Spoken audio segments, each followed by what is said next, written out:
Hi there, Dr. Jess here, and welcome to week 2 of our breast cancer awareness series. So, what we are going to be talking about today is what do I need to know about lymphedema and breast cancer? Well, the reason why we talk about this is that of the individuals that are diagnosed with breast cancer, about 1 in 5 will also be diagnosed with lymphedema. Now, what is lymphedema? Well, it's a condition that creates swelling in the body. Typically, in breast cancer, it creates swelling to the arm, breast, or side of the chest wall. Now, this type of swelling is a little bit different than swelling that's postoperative swelling or other types of swelling that happen with injuries. This is more of a specific type of swelling. It's a protein-rich swelling because that's the type of fluid that the lymphatic system typically will pick up and filter. Now, what do I need to know about this condition and who's affected by it?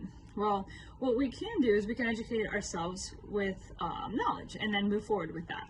So individuals that are at the highest risk of developing lymphedema are those that participated in an axillary lymph node dissection, which is required for the practitioner that's trying to fully understand the treatment plan that's necessary for treating your cancer. That axillary lymph node dissection is part of the treatment plan, but it does increase our risk of lymphedema later. The other thing is radiation. Participating in radiation also can increase the chance of developing lymphedema, and then having a high body mass index prior to treatment can also increase it. So those are just the larger risk factors, and those are the individuals that are most likely to present with lymphedema. But what do we need to do with that knowledge? Okay, how can we be proactive?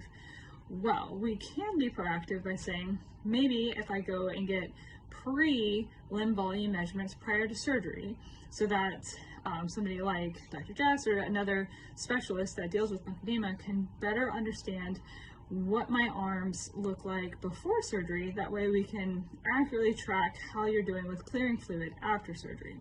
So that's just one potential thing that we can do proactively, okay?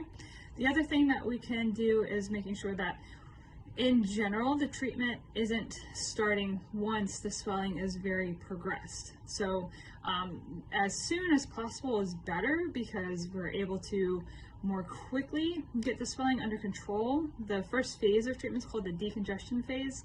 So having that decongestion phase be as short as possible is the best because it's easier on the patient, and then it's also like more cost effective because it's less treatment. And then ideally the long-term management phase is also going to be hopefully less difficult for the patient and less things are required. So overall, like the faster we catch things, the faster we treat things, the easier it is to manage long-term. So is lymphedema curable? The answer is no. It's a chronic condition. And so once the damage is there, it's there. But the thing is that it's very manageable.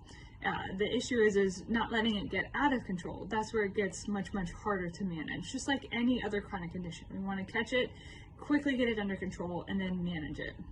So, moral of the story is we want to arm ourselves with knowledge and say that this is something that many individuals with breast cancer deal with. So we just want to be quick about it, proactive about it, get it under control quickly. That way it's not that big of a deal to manage, and we can arm ourselves with knowledge to prevent worsening of the stages of lymphedema and not let any of the other infections or things like that happen. So, all right, well, I hope that you all are having a great week, and I hope you look forward to the next video coming in 1 week from today. Alrighty, bye.